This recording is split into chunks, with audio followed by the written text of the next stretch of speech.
Suppose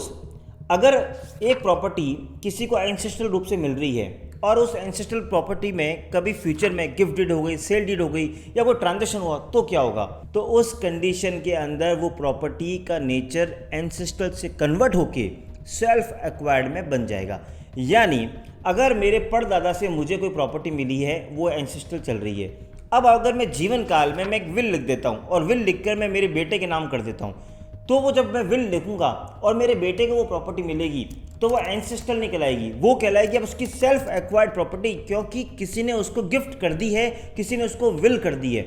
तो आपको ये बेसिक बात ध्यान रखनी है कि द मोमेंट किसी भी एंसेस्ट्रल प्रॉपर्टी का अगर कोई भी तरह से ट्रांजेक्शन हो जाता है, चाहे वो विल के थ्रू हो, चाहे पार्टीशन के थ्रू हो या फिर किसी भी तरह गिफ्ट डीड की तरह हो, तो उसका नेचर कन्वर्ट होकर सेल्फ एक्वायर्ड हो जाता है। अब सवाल ये उठता है यहाँ से सबसे इंपॉर्टेंट, तो किस प्रॉपर्टी को आप बेच सकते हैं? तो जैसा कि मैंने आपको बताया, एंसेस्ट्रल प्रॉपर्टी पे सभी विधिक वारिसान का बराबर हक होता है।